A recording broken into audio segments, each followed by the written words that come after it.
आज हम पढ़ने वाले हैं इकाई 6 क्षेत्र मिति। इकाई 6 लेकिन अध्याय कौन सा? 14।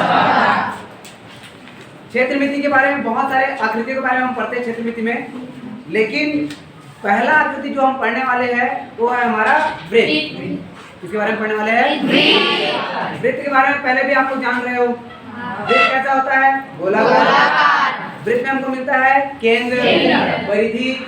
पहले और किसी क्लास में पढ़े हो कि नहीं पढ़े हो? और किस क्लास में पढ़े हो? 8वीं में।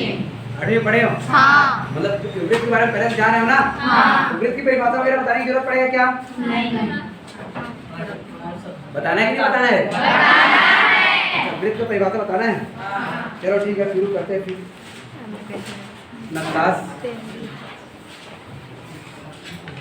आपका नाम है वृत्त बताना चाहिए। अध्याय 14। अध्याय 14 का नाम क्या है? वृत्त का त्रिज्या वृत्त का त्रिज्याखंड।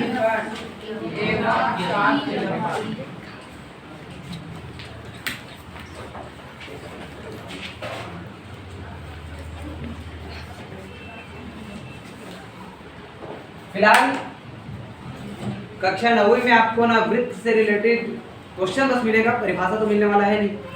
ठीक है, तो एक काम करो, एक नॉर्मल सा परिभाषा सुन बस लीजिए और इसको लिखने की आवश्यकता नहीं, क्योंकि इसके बारे में परिभाषा आने वाला तो है नहीं, सिर्फ आपको इससे रिलेटेड क्वेश्चन मिलना है। ठीक है, तो सबसे पहला वृत्त क्या होता है? किसी बिंदु से, और बताया था क्या? किसी बिंदु से समान दूरी पर स्थित बिंदु का बिंदु पथ। किसी बिंदु से समान दूरी पर स्थित बिंदु का बिंदु पथ। ये क्या है? बिंदु। ये यहाँ से यहाँ तक दूरी कैसा है? समान। और ये जो बने हैं बिंदु का बिंदु पथ। तो किसी बिंदु से समान दूरी पर स्थित बिंदु का बिंदु पथ क्या कहलाता है? वृत्त।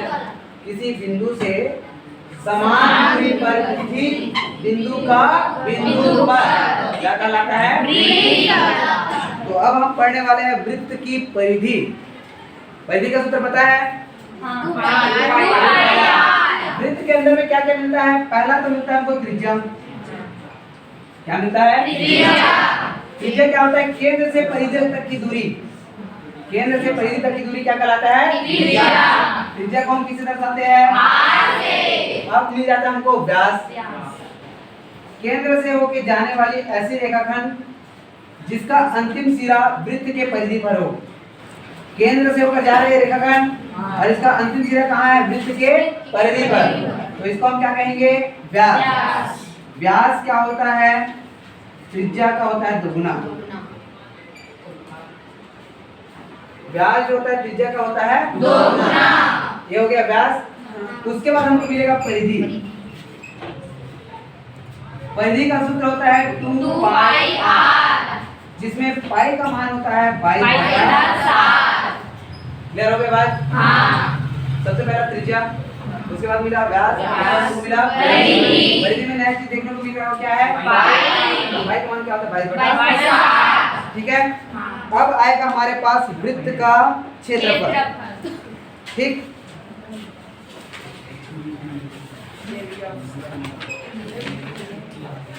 वृत्त का क्षेत्रफल का सूत्र होता है पाई आर स्क्वायर। ठीक, क्षेत्रफल क्या होता है? पाई आर स्क्वायर। अब आपको मिलेगा त्रिज्या खंड में चाप की लंबाई। अब ये मेन फार्मूला शुरू होने वाला है, ध्यान देना। क्या फार्मूला? फार्मूला क्या है? त्रिज्या खंड के चाप की लंबाई। अब त्रिज्या खंड क्या होता है उसको सुन लो। एक केंद्र से हमने 2 त्रिज्याएं ले लिया। ये जो भाग दिख रहा है इसको हम कहते हैं त्रिज्या खंड। इस भाग को क्या कहेंगे? त्रिज्या खंड। समझना बात है? ये वाला भाग होगा त्रिज्या खंड और ये जो भाग दिखाई दे रहा है इसको हम कहेंगे चाप। इसको हम क्या कहेंगे? चाप। ये वाला। तो इतना बस क्या है? त्रिज्या खंड में जो चाप मिला है उसकी लंबाई। ये त्रिज्या खंड है ना, हाँ। इस त्रिज्या खंड में ये क्या है हमारा चाप। चाप इसको कहेंगे त्रिज्या खंड के चाप की लंबाई। इसका माप हमको ज्ञात करना है, तो उसके लिए क्या करेंगे, फार्मूला त्रिज्या खंड के चाप की लंबाई, इसका फार्मूला क्या होगा, 360 थीटा बटा 360 गुना 2 पाई आर। 2 पाई आर क्यों ले रहे पता है, क्योंकि ये परिधि का भाग है। त्रिज्या खंड के चाप की लंबाई की बात आएगा तब क्या होगा, थीटा बटा 360 गुना 2 पाई आर। ये पहला सूत्र हो गया,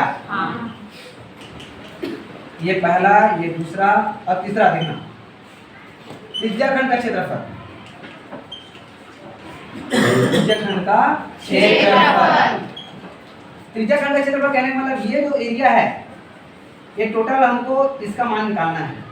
तो इसका मान निकालने के लिए हम क्या करेंगे, थीटा बटा 360 गुना पाई आर स्क्वायर। अब बात समझना, जब चाप की लंबाई की बात आएगा तो चाप की लंबाई किससे प्राप्त करना है हमको, परिधि से।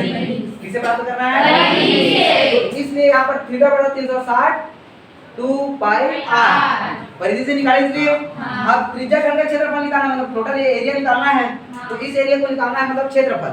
तो थीटा बटा 360 पाई आर स्क्वायर। इन दोनों में ध्यान देना, ये है चाप के लिए मतलब परिधि से प्राप्त करने के लिए 2 पाई आर, हमको वृत्त के क्षेत्रफल से प्राप्त करना है त्रिज्या खंड का क्षेत्रफल, इसलिए आ गया पाई आर स्क्वायर। अब देखो यहाँ पर जो बनेगा कोण, इसको हम दर्शाएंगे किससे, थीटा से। यहाँ पर जो कोण बना रहेगा उसको हम किससे दर्शाएंगे, टोटल क्या समझ में आया, ये जो बनेगा एरिया यहाँ पर मान लो मुझे दे दिया कितना, 60, कितना 60। तो यहाँ पर जो थीटा दिखाई दे रहा है ना, उस थीटा का मान कितना रखूंगा मैं, 60। बात समझ में आया, ये जो कोण है किसका काम करेगा, थीटा। ठीक है, ये तीनों फार्मूला के आधार पर हमारा पूरा का पूरा क्वेश्चन बनना है। अच्छा एक और चीज बचा है, वृत्ताकार मार्ग की चौड़ाई। मान लो यहाँ पर हमको 2 वृत्त मिला, एक और वृत्त मिल गया मान लो ऐसे,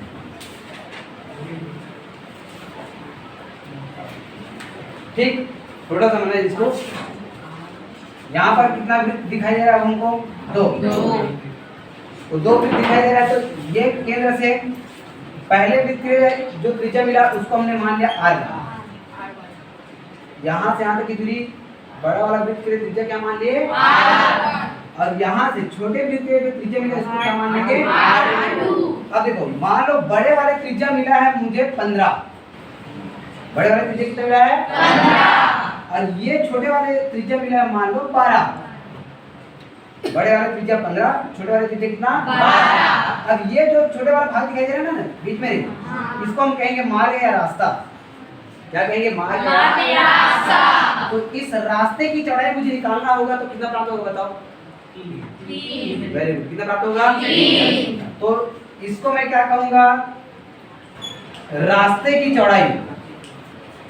रास्ते की चौड़ाई मुझे प्राप्त करना होगा, तो मैंने क्या किया, बड़े वाले भाग में या बड़े वाले त्रिज्या में छोटे वाले त्रिज्या को हटा दिया, मतलब r1 में किसको हटा दिया, r2 को। तो रास्ते की चौड़ाई का सूत्र क्या मिला, r1 माइनस r2। इतना बात क्लियर हो गया। ये तो हो गया रास्ते की चौड़ाई की बात। अब पांचवा आएगा रास्ते का क्षेत्रफल। रास्ते का क्षेत्रफल, तो रास्ते का क्षेत्रफल जब निकालेंगे तो बड़े वाले वृत्त के क्षेत्रफल में, बड़े वाले वृत्त के क्षेत्रफल में छोटे वाले वृत्त के क्षेत्रफल को घटाएंगे। बड़े वाले वृत्त के क्षेत्रफल, देखो वृत्त के क्षेत्रफल का नॉर्मल फार्मूला क्या है, पाई आर स्क्वायर। अब बड़े वाले वृत्त के लिए त्रिज्या का काम कौन कर रहा है, r1, और छोटे वाले के लिए त्रिज्या का काम कौन कर रहा है, r2। तो बड़े वाले वृत्त का क्षेत्रफल क्या निकल जाएगा, पाई r1 स्क्वायर। बड़े वाले के लिए क्या निकलेगा, पाई r1 स्क्वायर माइनस छोटे वाले के लिए क्या हो जाएगा, पाई r2 स्क्वायर, पाई r2 स्क्वायर। बड़े वाले वृत्त का क्षेत्रफल माइनस छोटे वाले वृत्त का क्षेत्रफल। अब इन दोनों में कॉमन क्या है, पाई। कॉमन क्या है, पाई। पाई कॉमन निकालने के बाद क्या क्या बचे बताओ, r1 square minus r2 square. तो टोटल रास्ते का क्षेत्रफल का सूत्र क्या हुआ, पाई r1 square minus r2 square. Clear हो गया? हाँ। इन्हीं फार्मूला के आधार पर हमारा पूरा का पूरा प्रश्नावली बनना है और ये आगे क्लास के हिसाब से भी बहुत ज़्यादा इंपॉर्टेंट है। ठीक है, मतलब ये आप 9वीं में बस पढ़ोगे ऐसा बात नहीं है, 10वीं भी आप गणित पढ़ने वाले हैं। तो यहाँ यदि आप पढ़ लिए अच्छे से, अपने दिमाग को कॉन्सेंट्रेट करके क्वेश्चन बना दिए तो समझो 10वीं में इजी हो जाएगा। समझ में आया बात? ठीक है, फिर फार्मूला लिखो, फिर आगे हम क्वेश्चन ट्राई करते हैं। ठीक, पॉज कर दे रही, पॉज। प्रश्नावली से शुरू करते हैं। उदाहरण को आप लोग ट्राई करना, जो भी क्वेश्चन मैं प्रश्नावली बना रहा हूँ वो क्वेश्चन आप लोग उदाहरण से देखना। यदि उदाहरण का क्वेश्चन यदि नहीं बनता है तो उसको कल पूछ लेना। ठीक है? तो प्रश्नावली 14 में पहला प्रश्न हमारे पास है। अच्छा, वेरी गुड। पहला बन जाएगा? हाँ सर। बिना पढ़े बन जाएगा? इंटेलिजेंट बच्चे हो। किसी किसी बनेगा पहला? बहुत से लोगों से बन जाएगा और बहुत ज्यादा लोगों से नहीं बनेगा। तो स्टार्ट पहले से ही करते हैं। पॉइंट वाला क्वेश्चन है, उस वृत्त की परिधि ज्ञात कीजिए जिसकी त्रिज्या है 17.5 सेंटीमीटर। ज्ञात क्या करना है हमको? वृत्त की परिधि। और दिया क्या है हमको? वृत्त की त्रिज्या।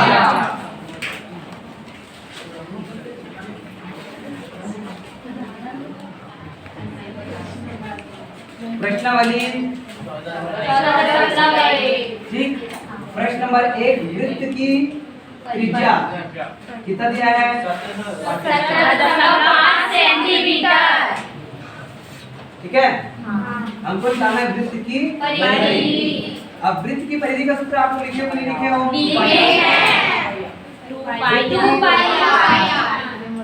तो पाई का मान, आर का मान 17.5। विजय हमारा आर है ना? हाँ। अब यहाँ पर कटाने आना चाहिए।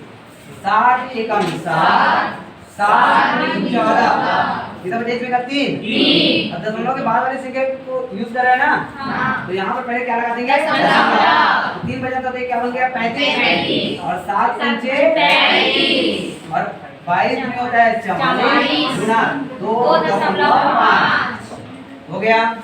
अब 25 चौक 100 का शून्य बचे कितना? 10। 25 चौक 100 और 10 110। दशमलव कितने अंक के बाद? 1। यहाँ पर क्या लग जाएगा? तो 110 सेंटीमीटर। दशमलव के बाद 0 का वैल्यू रहता है क्या? नहीं। अब प्रत्येक संख्या यदि 0 तब वैल्यू नहीं रहेगा। 0 के बाद कोई अन्य अंक आ गया तो उसका वैल्यू रहेगा। बात समझ रहे हो? हाँ। तो यहाँ पर क्या आ जाएगा? 110 सेंटीमीटर। अब दूसरा में क्या निकालना है? यहाँ पर निकालना है परिधि निकालना था। दूसरा में क्या निकालना है? वृत्त का क्षेत्रफल। तो यदि क्वेश्चन नहीं बनता है क्षेत्रफल निकालने वाला तो उसको पूछ लेना। हम बनाते हैं सीधा क्वेश्चन नंबर 3। तीसरा क्या बोला है? घास के मैदान में एक घोड़ा 14 मीटर लंबी रस्सी से बंधा हुआ है। बताइए वह मैदान के कितने क्षेत्रफल की घास चर सकता है? अब देखो,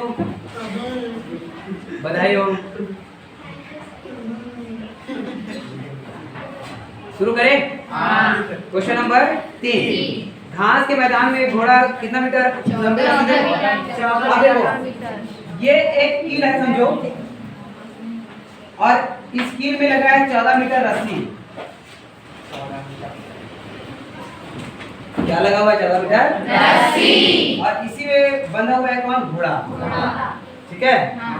अब घोड़ा जो है कितने मीटर या कितना क्षेत्रफल का घास चर सकता है हमको बताना है। तो घोड़ा यहाँ से यहाँ तक जाएगा, वैसे ही इधर भी जाएगा, इतना दूर जाएगा ऐसे।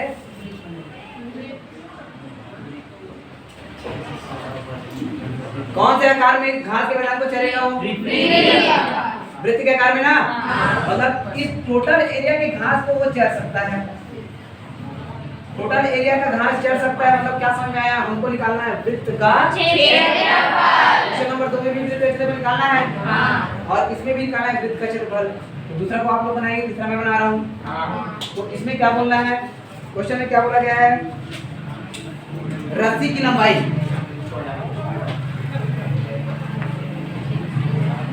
घोड़ा को बांधे रस्सी की लंबाई।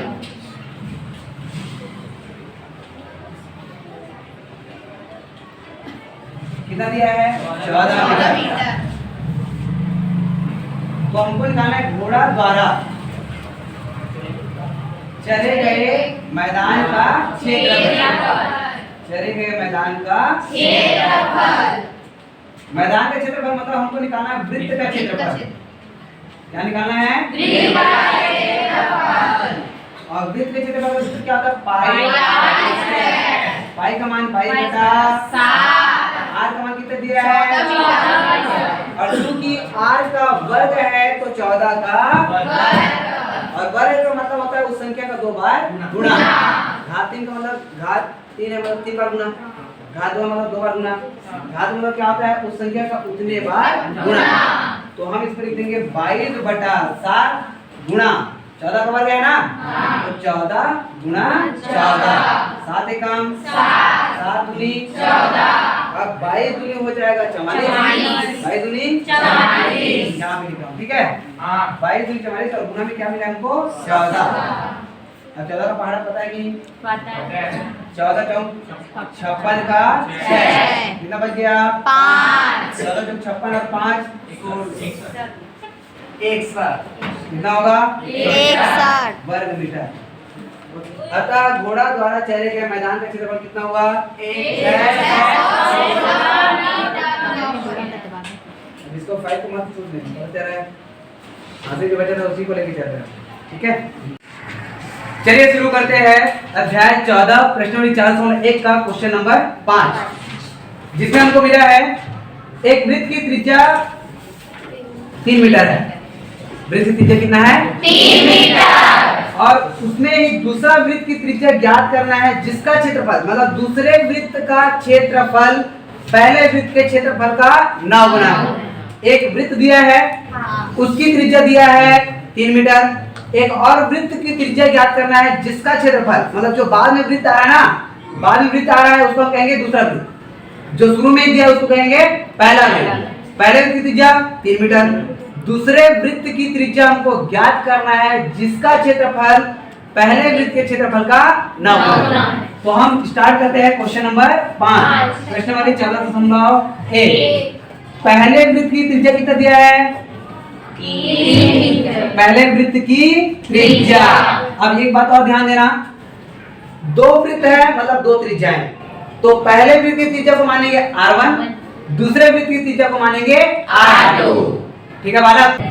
पहले वृत्त की त्रिज्या R1, इसको क्या दिया गया है? 3। कितना दिया है? 3 मीटर।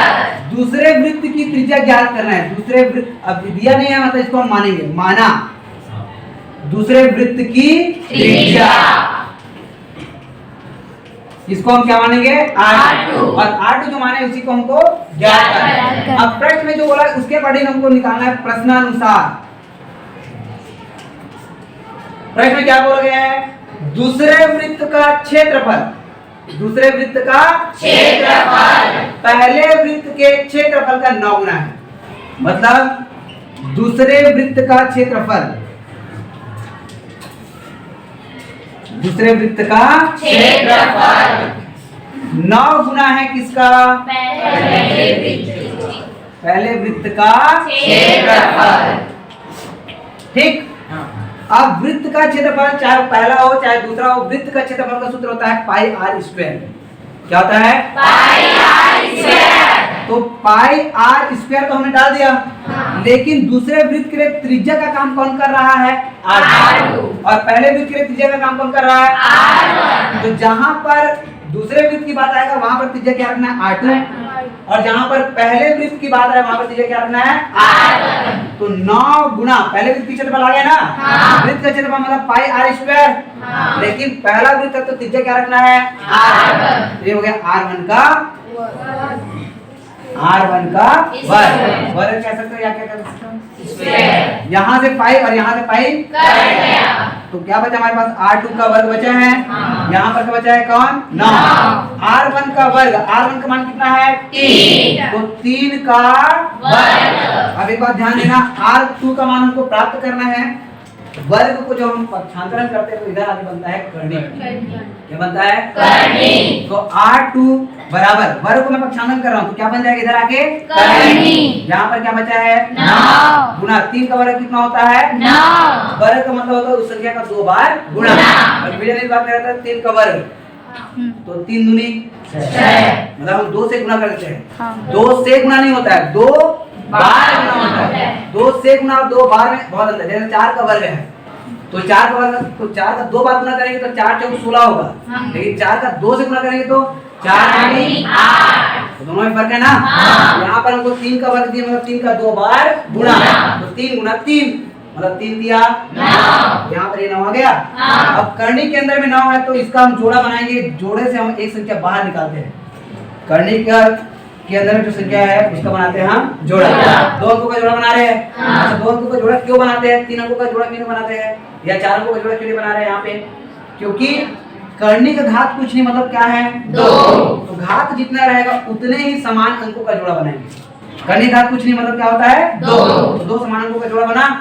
तो यहाँ से एक संख्या क्या निकल गया? 9। तो R2 का मान कितना प्राप्त हुआ? 9 मीटर। R2 क्या है? दूसरे वृत्त की त्रिज्या। तो आपको लिखना है अतः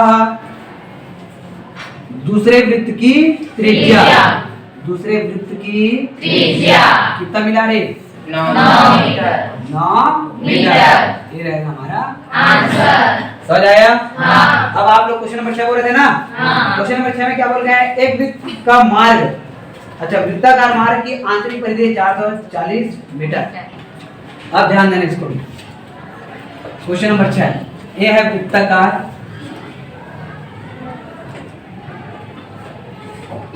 वृत्त बना दिए। क्या बोला गया है? वृत्ताकार घात के मैदान की त्रिज्या। इसकी त्रिज्या कितना दिया है? अच्छा छठवा आंतरिक परिधि। हाँ ये देखो ये हमने बना दिया वृत्ताकार मार्ग। वृत्ताकार मार्ग मतलब ये जो भाग दिखाई दे रहा है ना ये क्या कहलाएगा? वृत्ताकार मार्ग। इसमें क्या क्या मिला है देख लो। आंतरिक परिधि। आंतरिक परिधि मतलब ये वाला परिधि का माप दिया है। समझ में आ रहा है? मतलब यहाँ पर भी हमको 2 वृत्त मिला है। एक बाहर में ये वाला और एक अंदर में ये वाला। ठीक तो 2 त्रिज्याएं मिला है। बड़े वाले त्रिज्या को हम मानेंगे R1 और छोटे वाले त्रिज्या को क्या मानेंगे? R2। ठीक तो आंतरिक परिधि हमको मिला है। आंतरिक परिधि मतलब मुझे इसका भाग मिला है ना। कितना दिया है? 440 मीटर। और परिधि का सूत्र कल हम पढ़े थे ना। परिधि का सूत्र होता है 2 पाई r। परिधि का सूत्र क्या होता है? 2 पाई r बराबर में 440। ये 2 का 2 रहा। पाई का मान कितना होता है? 22/7। त्रिज्या देखो अब यहाँ पर ध्यान देना। जब आंतरिक त्रिज्या की बात होगा तो हम क्या रखेंगे? R2। और जब बाह्य त्रिज्या की बात होगा तो क्या रखेंगे? R1। अब ऐसा नहीं है कि भाई R2 इसी को ही मानना है R1 इसी को मानना है, ऐसा नहीं है। यदि आपने इसको R1 दर्शा दिया और इसको क्या दर्शा दिया? R2 तो आप जैसे दर्शा रहे हो इसको कटिंग यहाँ पर मानना है। तो हमने क्या दर्शाया? आंतरिक त्रिज्या को क्या माना है? R2। तो यहाँ पर R की जगह में क्या रख देंगे हम? R2 बराबर में 440। अब हमको R2 का मान निकालना है। तो ये 7 जो भाग कर उधर आए करेगा गुणा और 2 और 22 गुणा करेगा क्या करेगा? भाग। तो R2 का मान प्राप्त हो जाएगा हमको 440 के साथ 7 क्या करेगा बताओ? क्या करेगा? 7 आ गया। अब नीचे में कौन आएगा? 22 दूनी 44। और 44 का पारा सबको याद होगा? नहीं भी होगा तो पढ़ सकते हो, कोई दिक्कत नहीं है। 44 से कम 44 और 44 से कम 44 शून्य में शून्य। ध्यान रखिए इंटेलिजेंट। 10 का पारा पता है कि नहीं पता है? पता है। 40 का पारा पता है कि नहीं? 44 का पारा पढ़ लिया ना। 100 का पारा पता है? 99 का नहीं। 100 बड़ा संख्या है ना। इसका पारा पता है? 99 का नहीं पता। चलो ठीक, मतलब आप लोग ज्यादा इंटेलिजेंट हो है नहीं? बड़े बड़ी संख्याओं का ठीक। R2 का मान 7 दहम 70। ये R2 का मान मिला। R2 का मान मिलेगा कितना? 70। R1 का मान हमको निकालना है। R1 का मान निकालने के लिए आपको दिया होगा रास्ते की चौड़ाई। देखो 14 रास्ते की चौड़ाई कितना दिया है? 14 मीटर। अब बात समझना, रास्ते की चौड़ाई मतलब समझ रहे हो, ये वाला भाग, हाँ। इसका मान कितना दिया है? 14। अब ड्राइंग से आपको समझ में आ रहा होगा, यहाँ से यहाँ तक मिल गया 70, यहाँ से यहाँ तक कितने मिल गया? 70। यहाँ से यहाँ तक मिला है कितना? 14। तो बताओ यहाँ से यहाँ तक कितना मिल जाएगा? 84 मिलेगा। हाँ। पहले में 84 आ कैसे रहा है? 70 में हम जोड़ रहे हैं किसको? 14 को। तो हमको निकालना है बाह्यवृत्त का क्षेत्र, बाह्यवृत्त की त्रिज्या, बाह्यवृत्त की त्रिज्या। बाह्यवृत्त की त्रिज्या को हमने R1 माना है ना? हाँ। ये R1 निकलेगा कैसे? R2 में हम किसको जोड़ देंगे? 14 को। R2 में किसको जोड़ देंगे? 14 को। ऊपर लिखे R2 मतलब कितना? 70। कितना? 70। R2 मतलब कितना? 70। और चौड़ाई कितना दिया है? 14। प्लस में कितना आ गया?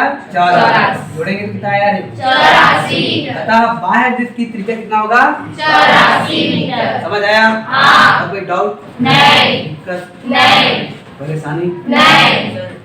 हाँ बोलो। उसमें व्यास बोलिए त्रिज्या में। अच्छा व्यास बोला है? हाँ। सब तो इजी है, कल आपको फॉर्मूला बताया था ना, हाँ। व्यास जो होता है त्रिज्या का 2 गुना। क्या होता है? 2 गुना। तो व्यास बराबर 2 गुना त्रिज्या, 2 गुना त्रिज्या हुआ। हाँ। 2 गुना त्रिज्या कितना दिया? 84 ना? हाँ। तो 2 गुना 84 करना है, 2 चौक 8, भाड़ा बताया कि नहीं? पता है। और 2 अट्ठे 16। 2 चौक 8, 2 अट्ठे 16 मीटर। अतः व्यास कितना निकला? 168 मीटर। क्लियर है? हाँ। बना लोगे? हाँ। ठीक, ओके।